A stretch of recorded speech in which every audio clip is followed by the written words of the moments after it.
LNU merupakan peribahasa yang menunjukkan kepentingan membaca kepada kita. Membaca adalah amalan yang mesti kita terapkan dalam diri kita dan ia merupakan hobi yang selalu saya lakukan pada masa lapang. Izinkan saya memperkenalkan diri saya. Nama diberi Hanif Fahimah binti Zulkarnain dan merupakan murid tahun 5 di SK Abang Ali Sibu. Kod sekolah saya ialah YBE 3101. Saya berasa sangat teruja untuk berkongsi tentang sebuah buku yang telah saya baca. Buku ini bertajuk Lambayan Indah Negeri di Bawah Bayu yang dikarang oleh Nur Nasifah Muhammad Noor. Buku ini merupakan salah sebuah buku yang terdapat dalam siri Mempelopori Penguasaan Bahasa Melayu yang diterbitkan oleh penerbit Enam. Terdapat 8 buah buku yang digarap oleh pengarang dalam siri ini. Pengarang ini telah mempamerkan keunikan destinasi pelancongan yang terdapat di negara kita. Buku Lambayan Indah Negeri di Bawah Bayu ini mengandungi 3 bab, iaitu bab pertama, berlibur di rantau orang, bab kedua, teman dalam perjalanan, dan bab yang ketiga ialah memori indah di Sabah. Buku ini menceritakan pengalaman Gloria Soberano yang melancong dari negara Filipina ke negeri Sabah. Sepanjang masa seminggu Gloria di Sabah, banyak pengalaman menarik yang telah beliau perolehi.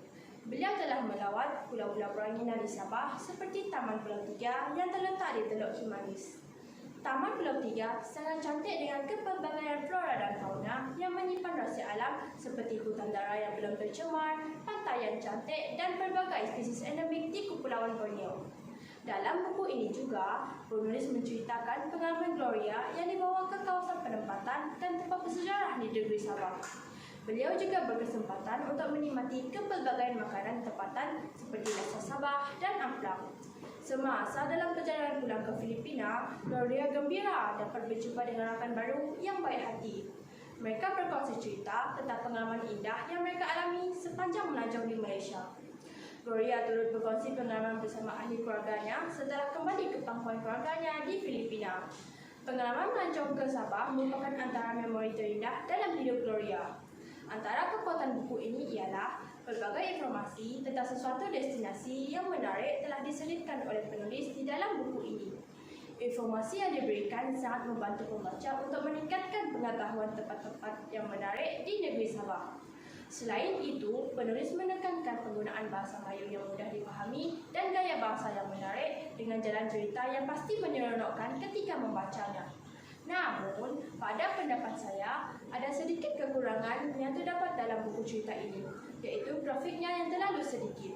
Seharusnya diletakkan gambar-gambar berwarna tempat pelancongan yang dilawati oleh Gloria supaya pembaca dapat menghayati cerita dan membayangkan keindahan tempat pelancongan di negeri Sabah. Akhir sekali, buku ini sangat bagus dari segi jalan cerita yang mudah difahami dan ia juga dapat membantu pembaca untuk memperkukuh bahasa Melayu mereka. Sekian, terima kasih.